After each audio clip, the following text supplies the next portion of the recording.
Hi everyone, welcome back. My name's Justin, and this is part 4 of my series on how I practice test-driven development when I'm using what I call discovery testing, based on London-school TDD, also known as Goose. The parts 1 through 3 have led us to a place where we've learned a lot of the background of the situation. We've seen in action a happy example of what it's like to use discovery testing to break a big problem down into several smaller ones. We've also, like in the last episode, intentionally looked at what do painful situations look like, where we didn't break down quite enough and we allowed too much logic to get into our subject. Now, normally, you'd respond to that pain by aggressively pulling out that new behavior into a new dependency so that you can simplify the collaborator, but we intentionally explored all of the pain points so that you'd identify them more readily in your own practice if you go and take a stab at this stuff. If we look at the original design of the top-level object, this is where we started. We implemented simulates Conway, and that design session / that testing experience led us to develop these 3 sub-objects as well as this value. The previous episode, we looked at the replaces world object, and that's where I say we kind of packed a lot in. So the downside is that was a painful experience, and it didn't go super well. It was intentionally avoiding the pain of jamming a bunch of dependencies as well as a bunch of logic into one unit, which is never a good thing to do. Normally I like to have something either call through to a bunch of other stuff or have some useful behavior, but not both. But the benefit is, now that it's done, now that it's behind us, we can always go back and refactor that later, but it did shake out a lot of the various types that we would need, because those ended up doing a lot of the heavy lifting. So when we look at our next step, today what we're going to look at is the replaces cell object, or zoom in on just that. When we ask ourselves, what is this thing's job, we're not necessarily going to need a lot of new behavior, a lot of new objects in terms of value objects. Most of that stuff is already on the table because replaces world, since it's doing too much, has access to and visibility to a lot of those values. So if all goes well, if we didn't hamstring ourselves too much, this shouldn't be too painful. So when I ask myself, what do I need when I want to replace a cell or replace the contents at any point in the grid? I know that I'm going to be given a set of coordinates, and I'm going to be giving a copy of the world so I can look up additional coordinates. That means that it's my responsibility to gather my neighbors. So one of the first things I'm going to do is I need something to go and fetch my 8 neighbors that are next to me in the grid. That's just some annoying math to add 1 to every x and minus to 1 every y, so that I can find all the coordinates that match around me and then get me back a list of those coordinates. Once that's done, then the next step is actually to implement those 4 rules that govern Conway's game of life, to figure out, if I'm a live cell, then these 3 rules apply, and if I'm a dead cell, then this rule applies and might switch me over. Now, when we talk about that thing, what it really wants isn't a list of coordinates, because it probably doesn't really need to care about the coordinates, shouldn't need to care about the world. We can probably give it a more local set of values. So maybe gathers neighbor returns us objects you might call them points, that contain both the contents itself as well as the coordinates, and we'll pass that along. Alternatively, we could look at this too. We might just do a simple map operation on those coordinates while we're in replaces cell, and have those coordinates all be mapped into contents values for determines next contents. That being said, I'm whiplashing in fear of putting any logic into replaces cell, so I'm kind of inclined to just mask the problem by saying gathers neighbors is going to take care of this for us. So in this episode, my goal is to show us how we could get back to kind of a happy place with breaking down this behavior in the replaces cell test, and then we'll actually start to at least get a start on the determines next contents piece. The reason is that if you have gathers neighbors returning the neighbors and replaces cell's input of the coordinates that we're going to replace, then that means we should be able to return a real outcome. So even though this is the concluding episode of this TDD exercise, we're obviously not going to fill out the whole tree. If you look at the show notes, I've got an example that's pretty much fully baked out and has all the other little dependencies taken care of. But I want to get us to a place where we can at least show what it's like to reach the inflection point of hitting a leaf node. And so when we look at how gathers neighbors needs to work, it's just some basic math. It should be a pure function. Definitely doesn't need to have dependencies if you think hard about it. If you look at determines next contents, granted, all of the logic of Conway's Game of Life, these 4 rules about cells that live and die, it feels like that's most of the work. But when I first took a stab at this problem, I was able to, in like 5 or 6 lines, using the models that we already had in place, figure out what the next version of that cell is going to be, and having a nice, simple, Detroit school style set of tests against both of those objects without needing any test doubles. So that's cool. I want to at least show us the experience of what it's like, what it feels like to get to the point where we finally hit that leaf node bedrock, and we can just write a test against a pure function. All right. So without further ado, hop out of Keynote, hop over into Eclipse, left off right where we were before, and we're gonna focus. I'm gonna run my test real quick, make sure that everything's still happy. All right, cool. So the 2 things that I have, the interactions that I've specified, they still work. The thing that I'm going to take on is replaces cell. Now this is a new layer in my little tree of objects, and I said I like to organize it as such. So I'm going to make a new package and call it cell. Just for the sake of being able to drill down into this tree the same way that I would normally. You can use directories in whatever code base you normally use. All right. So this replaces cell thing takes in a set of coordinates and takes in a world object. So I'm going to go hop over, create a test case for it. I know that this one, yet again, is going to be a Mockito test because it's going to have collaborators. So what I'm really testing here isn't the behavior, but rather the collaboration, that everything gets called the way that I think it needs to be called. Prove that out while we're writing the test. So the mocks that we discussed were something called gathers neighbors, plural. It's going to get us a collection of them. And the other mock we have in mind is, I really like terrible long names, determines next contents. That nothing says game of life like determines next contents. So I'm kind of deviating a little bit from the intended domain by even calling it that. But it's easy to refactor later, so I'll just, sometimes if I can't think of a good name, I will just roll with a bad name so that I don't find myself getting stuck. Go ahead, command 1 these guys into existence. You can see, because I already moved the parent into that package, they just kind of plopped into that package by default. All right, this probably only needs 1 test because it seems really straightforward, but we're going to find out. I know that this is, remember, this is not a side effect method. This is a method that returns something. So we're not going to do behavior verification here. Instead, it should be pretty simple. The subject, this method is already defined. We need coordinates and we need a world. Okay, so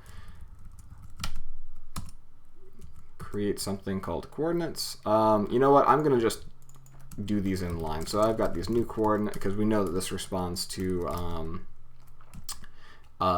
hash code and equals. So as long as this is the same thing passed in everywhere, we'll just keep creating new coordinates.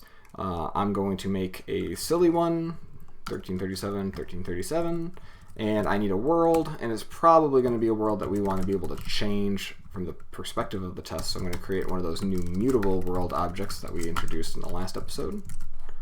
All right, so I got a mutable world. And what am I asserting? I'm asserting that something about, like I said, no side effects. That means we do care about the result value. So the outcome is the result. And I want to assert 2 things. First of all, that the results neighbors is the neighbors. And what are the neighbors? They're whatever gets returned by the gather's neighbors thing. So change visibility of neighbors to public. Why not?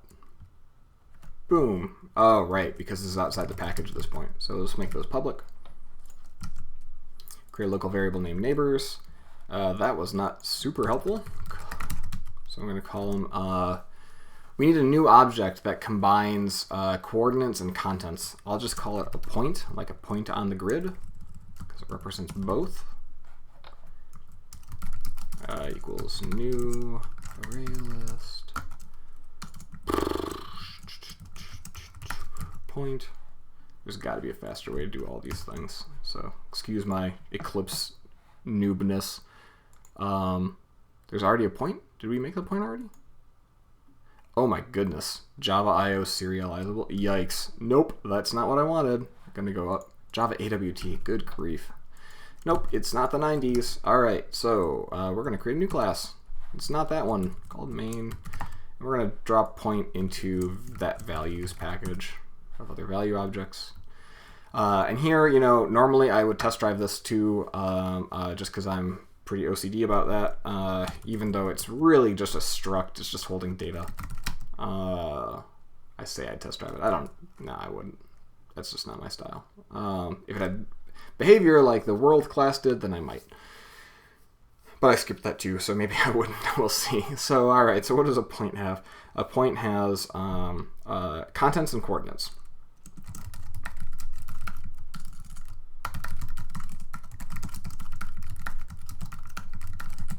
Okay, so there we go. Import the things we need. I'm going to do a little trick here and generate a constructor using fields. Boom. Thanks for writing all that reductive code, Eclipse. So now I've got a point object. So that should compile. Is neighbors isn't happy. Method is collection. It's undefined. Oh, I did an organized imports, which were before I'd used any hamcrest matchers. So I got to re-import now. Import static org.hamcrest.matchers. This is part of why Java is so fun. And then, of course, I also organized imports before using the JUnit matcher, which means I need now to use JUnit.assert.star and pull in assert that again. Okay, there we go. Let's take a look at where we're at. So we're asserting on the thing that we want, but we definitely not stubbed it yet. So we know this stubbing is going to be necessary. We may as well get that over with. Gathers neighbors dot gather. And what's this guy need? He needs the world and the coordinates. So we're going to take these coordinates and our world and return the neighbors. It means it's only going to return the neighbors when it gets the arguments that it wants. I'm going to go ahead and create that method and have it return a collection of point objects. And not use AWT. All right. Oh, great. And I also lost my Mockito statics because I apparently organized imports very early on. So org.mockito.mockito, I want to say. Excellente. So that'll return me some neighbor objects, which is great. I don't really care what's in them. All I care is I pass them to my determines next contents thing correctly. That means I care about the new outcome object. So, because that returns an outcome. Does it? No, it doesn't return an outcome. Determines next contents should return contents. So contents new contents equals new contents. That's not redundant. And when I call determines next contents with determine, and I pass it not coordinates, but the old contents, as well as its neighbors. Because again, remember, to determine it, all we need to know is the thing that we're asking about, is it alive or dead, and what are the 8 neighbors around it.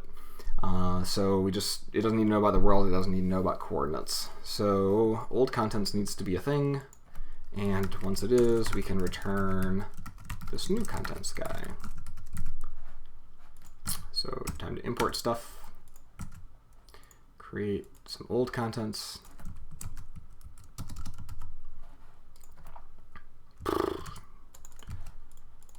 So much syntax. This method doesn't exist, create the method, and we want it to return contents.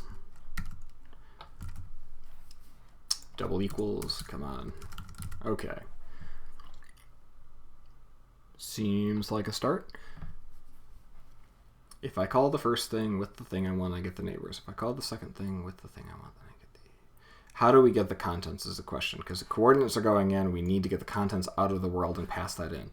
That means that the world needs the old contents on the on itself at the right coordinates, so that the replaces cell thing, the thing under test. Now this is logic it's going to need to have, at least per how we've designed it so far, that it's going to be able to pull it out of the world and pass that into the thing that does determines next contents. And that's, as far as logic goes, that's nothing compared to what we previously did. So let's go ahead and set it. So I'm going to take the old contents, move them up here, and set them on the world right away. Set.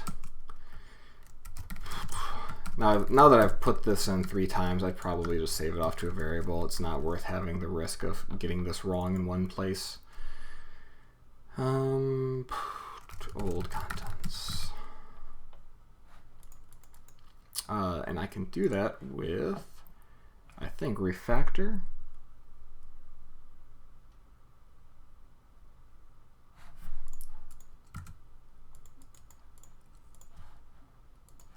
There's a way to do this, I know it. Here we go. Extract a local variable and replace all coordinates. Look at that. Boom. That's kind of nice. So that made a thing called coordinates and it replaced all those instances. Okay, so I think that the test is where I want to be. And even for this relatively simple unit, I'm still looking at 11 lines of behavior. Excuse me, 11 lines of test code. And all but 2 of them are my arranged step. So that's partly an indictment on how hard it is to set up these objects, which is partly an indictment on Java. But it's also, it means that even in the simple case, it's doing more than we tend to think it is. All right, so this gives us a null pointer exception because the result we get back is null, so of course it's not going to have neighbors. Thinking a little bit further, we also need another assertion, don't we? We need to think about the fact that the next contents should be our new contents. That is actually setting both those things on the outcome. Should blow up again.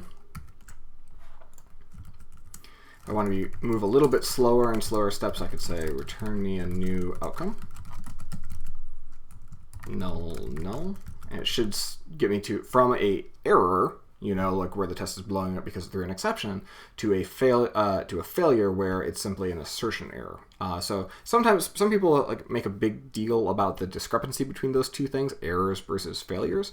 Really, I just see red and I see a message, and if the message tells me what to do next, then I'm happy. And this told me I needed to return an outcome that wasn't null, so I did that.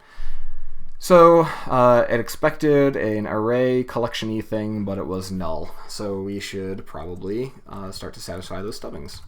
So if I grab these guys next, obviously don't want mocks in here. Okay, so gathers neighbors is my first piece. Gathers neighbors, gather. I like using the boring, uh-oh, what's that? Oh, we made the method too specific. So a world type will do. It does not need to be a mutable world type to gather the neighbors. All it needs is that at method. All right, so we'll assign that to a local. Call it neighbors. Once we have the neighbors, then we can do determines next contents. And the old contents now are going to be world at coordinates plus the neighbors will get us our new contents. Okay. Once we have the new contents and the neighbors, hey, look, we're done. We're done, I think. I got to run the test to make sure. Compilation failure. Yikes. The constructor, outcome, and collection. Ooh, now this is a little bit of a tricky bit, huh? That outcome that we built earlier is only built for collections of coordinates, not collections of points, because this higher order thing only really needed the coordinates. So I'm going to take a stab at just changing this and seeing what breaks up above me. It's possible that the thing doing the job about the neighbors is so unrelated that it's going to be okay. We'll find out. So obviously this is going to break my replaces world test at all. So this becomes a bunch of points to replace as opposed to just cells to replace. Import you. Yeah, fix the other issues. Point.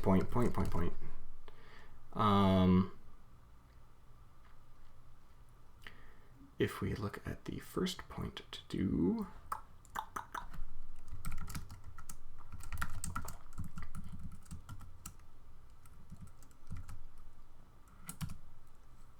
you know what? Technically, the contents can be null there because we know how it's going to actually be used. That is not ideal, but I'm happy with it for now because this is going to get me to a point. Actually, we just get what we do need, which is the coordinates. Run this test. Still failing. Replace this world. Test failed. Go back over to the test.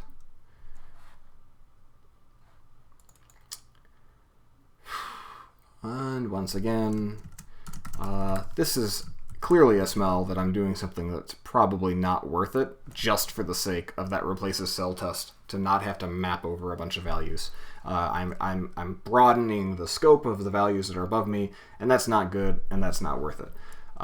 So if this was real life, I wouldn't do that. But because I want to finish the screencast series and you want to go have dinner, or I want to go have dinner, whichever, we're just going to force this through, knowing that it's the wrong thing to do. So neighbors are a bunch of points, and that means I need a new point null with parentheses, and a new point that's empty. Pulling in my point.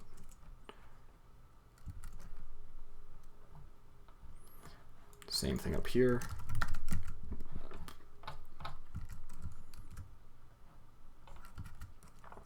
Okay, run the test. Good, tests are back to passing. So we did expose more information to our caller than we wanted to do, and that's not ideal. But we got to a point where at least now we don't have to worry about any logic getting into replaces cell, which I'm overly paranoid about doing. If I run this test now, that test passes, and there's not another single thing that this thing needs to do, so I don't care what the name of the test is. I know it's only ever going to be the only one, at least until something changes. And that's our replaces cell object. Huzzah! Great. That means now we have two leaf nodes to deal with. I think I'm going to take a stab at the determines next contents leaf node and see how that goes. So we're going to dive in here. Take a look at what this method signature looks like. Old contents is probably still a good name because it's going to be creating the new ones. If I hit Control J, I'm going to go ahead and make a test. Now here I don't want a Mockito test, right? I don't want to use mocks or test doubles at all, so I'm going to set up a test. This is a pure, simple test with a little shortcut that I have. Determines next contents. That's the thing that's under test. Let's start with a couple like verbose test cases just to prove out, things as we're working. Where we're eventually going to end up is probably just wanting to test like every possible permutation because there's so few of them, right? There's like a number of live cells that are your neighbors, right? 0 through 8. And then there is whether or not you're currently alive or dead. And so you could easily imagine just having two tests that do all those assertions in big one-liners and provide all the coverage you need. But until we get to that point, I'd rather just write, arrange, act, assert in the traditional way. So my act step, which when I don't know what to think of is the first thing I do, needs old contents and neighbors. Okay, so my assertion step would be assert that result is... Okay, now I got to think about what what is that? Or what I'm really doing here. Let's test that a live cell with 0 live neighbors dies. Let's start with that one. So that means that our old contents... we've never introduced a cell before. We only have this concept, the super type of contents. We need to be able to now mark those contents as either cells or not cells. So let's go make that contents old contents equals cell, create class cell, do it over in the values of the main source code package. And cell is going to extend contents. And it's just a marker class, doesn't have any behavior yet, or content. Okay. All right, subject.determine old contents and neighbors. So I need some neighbors. Okay, so we know it's a collection of points, and we've already demonstrated that getting a collection of points is kind of a pain.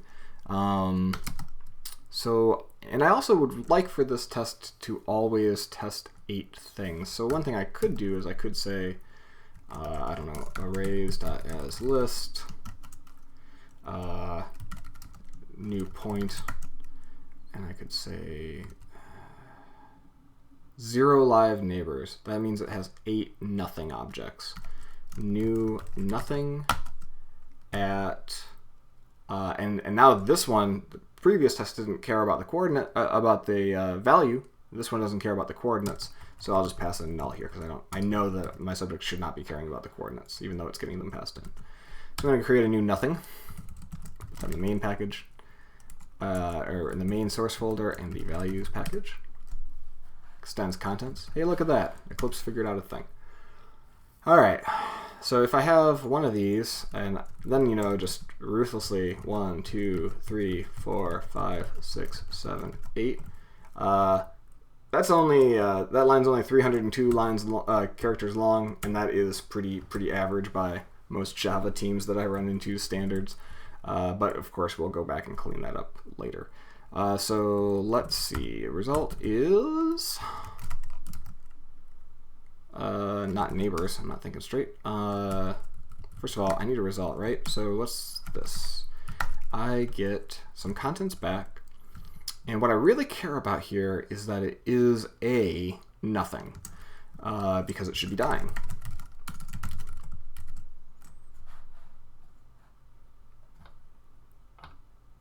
What now?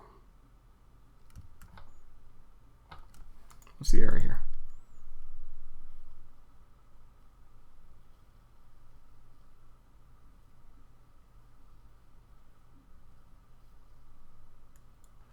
What?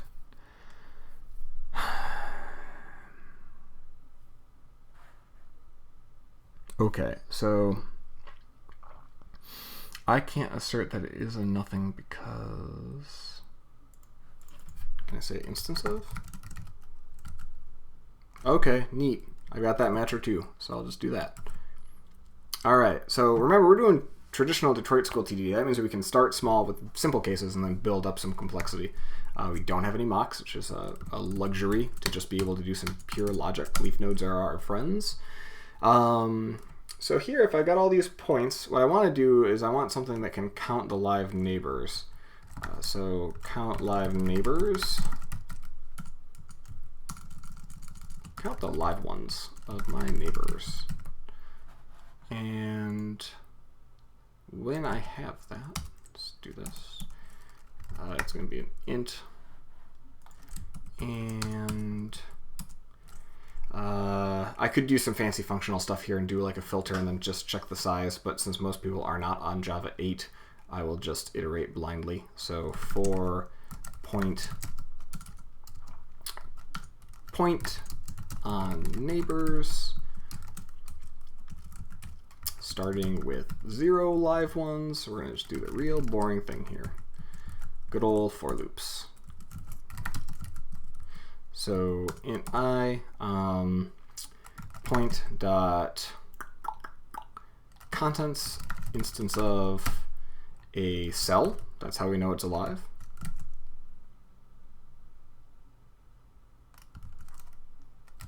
If this, then I++, maybe. And do I have to tell it to import this? Yes. Okay, so we've got a way to count these. So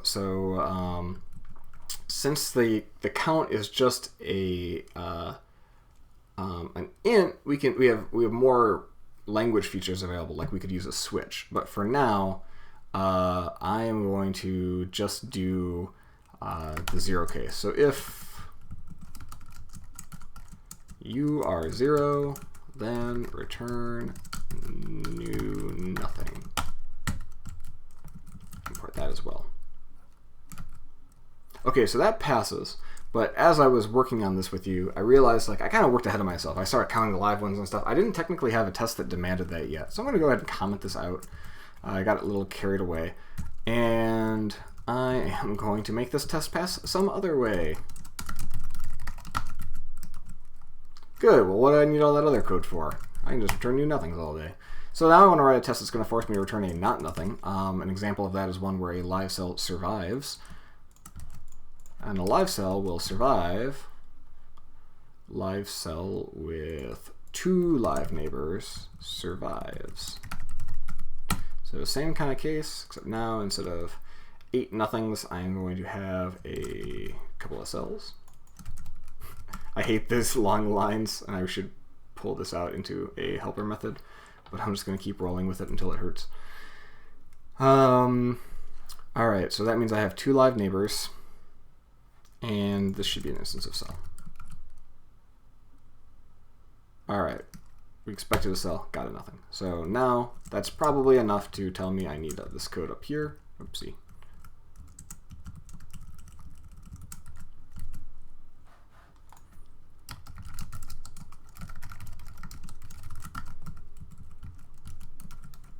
Okay, that's enough for that. So I can continue to iterate here one thing at a time. What I'm going to probably want to do is test every case possible. Since I know that's where I'm headed, I don't want to spend all day writing 100 lines of test code that I'm just going to like all end up inlining. So let's stop at this point and figure out how to easily create a bunch of neighbors. So I'm going to create a private test helper. I'm always very careful about putting any logic inside of a test case because any looping or anything interesting at all that happens inside of your test is almost always untested. So ironically, that's a huge vector by which bugs can occur, because if your test isn't tested, then you probably shouldn't introduce very much logic. You should really be certain it works. One way to do that is to run it really aggressively and make sure that it's failing when you want it to fail. Never trust a test that you haven't seen fail. But in this case, since we're just looping over and putting stuff in a list, it should be pretty easy. So let's call this a collection of points that you can get if we're just asking for some number of live neighbors, because that's all this really cares about. Number. So if I have so many live neighbors, I'm just going to do a trivial thing here, make it really obvious. I'll say new list of neighbors equals new array list of points. Okay. Ugh, I did the AWT list. Why is this still in Java? No one uses AWT. Alright. And then do a for loop, I guess, of int of I starting at 0, I less than our magic number, I plus plus. Actually, let's do I of less than 9. So we're always adding 8 things in here. Neighbors.add new point new. Now what gets added here is depending on the number. So we'll call this contents and null and contents. This is such a mess. I miss Ruby right now. I'm going to be doing some Ruby. Equals. We can do a ternary, I guess. We could say if I is less than number, then we want a new cell. Otherwise, we want a new nothing. And then we got to return the list. And because I don't like local variables that are just there for the name, I will inline this one. Okay, so I've got this live neighbor helper now. I'm gonna run my tests again. Okay, still passing.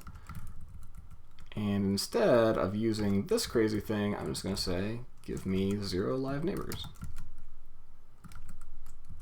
If I say 1 here, I should expect a failure. Good. All right, so I think it's probably working. We're gonna find out in the replay after I watch the screencast later. Again, very low confidence whenever I have logic in my test code. So now in this case we have these 2 live neighbors.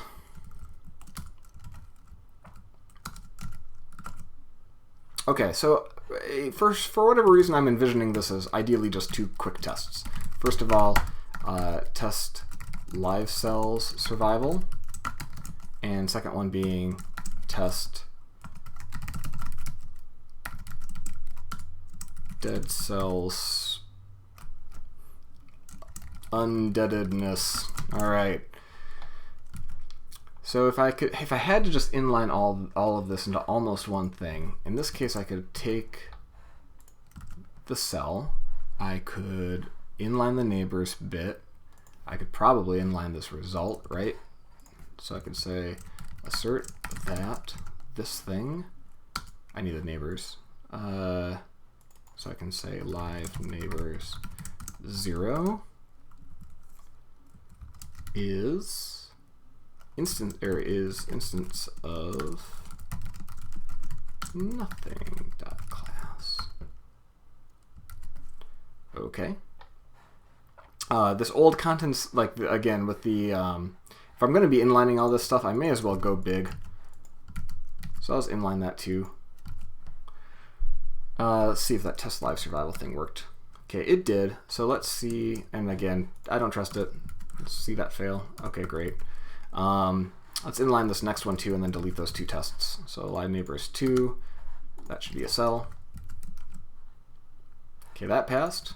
Now if I change it to 0, it should fail. Great. So that's a good start. Let's just go make a bunch of test cases. And now I could do traditional TDD, just add one thing at a time and so forth.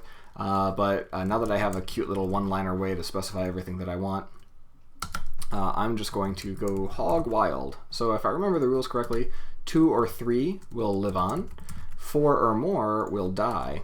So you can see on the right side the shape of the code changes a little bit. Now this is pretty dense stuff, right? I mean, like, what I don't like about this style of testing is that like you see a lot of repetition and your eyes start to bleed, and like what's special does not pop out. You have to know that you're really looking over here for anything interesting. That's a, you know, that is not ideal. Also, copying and pasting stuff like this, there's always the risk that you're going to end up with accidental mistakes, which you've seen me do several times in previous episodes, and I blame Java for that, just between you and me. So now we got to test the dead cells, which means all of these guys change. I don't know how to do 2D selections, but if we start with a dead cell, the rules are different. Instead of being on live neighbors of 2 or 3, the case where you're a dead cell with 2 live neighbors, you actually remain dead. You need exactly 3 live neighbors to become undead and become a cell again. So you can transition from being nothing into being a cell. Let's run this test. Boom! Failed. Assertion. Which assertion failed? That's inside of Hamcrest. Okay, this assertion failed, so the one case didn't work. Now I use an Eclipse plugin you may have been noticed I'm using to run my test quickly. Control R will just run my test even when I'm in the source code. So I'm going to just really aggressively tackle in additional stuff. But I mentioned a switch earlier. That seems to make some sense to me. If I could just remember how to write a switch in Java. Is that how? And then I say case.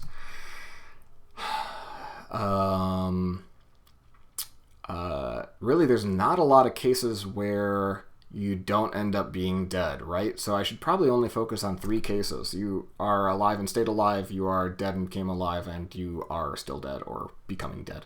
And we're returning a new nothing every time, or a new cell every time. So in the case where I have 2 neighbors, then the answer is, and I'll just do it so I don't have to break or anything, I'll just return. Now the question is old contents an instance of a cell? Because if so, then they are going to still be a cell. Otherwise, they are going to be a nothing. All right. In the case of 3, both nothingnesses and cells just live on. So I'm going to return a new cell, because that's just the kind of magic number. And otherwise, you die.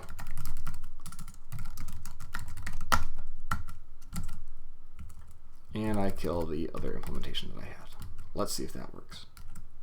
Hey, look! So the funny thing is, Game of Life, these 4 rules and everything like that, and you can spend 45 minutes trying to tackle it any which way with TDD. We just sliced and diced this test that actually covers all of the logic that we need in this very, very detailed place deep in our tree. And we didn't really have to do a whole lot of hard work. We were able to get out of our minds and get out of our plate all of the other stuff that was going on that needs to happen for the overall simulation, so that when it came time to actually implement the logic, A, we didn't have to be thinking about it all the time, and B, when we did come around to it, that was all there was to it. There wasn't some other concern that we had to worry about. We didn't have to worry about how is this going to slot into the bigger world. And, frankly, wrapping up this little 4-part series, for me, somebody who has a very difficult time dealing with big unknowns and a ton of complexity in my head all the time, Discovery TDD is a way that I've been able to repeatedly arrive at workable solutions of really tiny things, and most importantly, feel a sense of focus and progress throughout my day, so that I'm always feeling a sense of forward momentum. I'm never stuck with like the blank canvas phenomenon of just staring at a big white sheet and wondering, what next? What am I going to do? So, I hope you enjoyed this series. If this is useful to you and you start using discovery testing, that will thrill me. If you simply, maybe appreciate seeing a different perspective and that this isn't for you, that's totally cool too. And I just really, really appreciate that you spent the time with me. So thanks again, and, good luck on your journey. If you need to reach out to me, you can see my Twitter handle, I'll just type it here real quick, is Searles, my last name. If you want to reach out to Testable, like if your company could use some help in these areas or other areas, you can reach out to us at hello@testdouble.com. So yeah, that's all I got. I hope you have a fantastic experience testing out Discovery TDD for yourself. And if not, then at least, the next time an argument about test doubles and mock objects comes up, you'll be better equipped to, be the voice of reason in the room. So thanks again.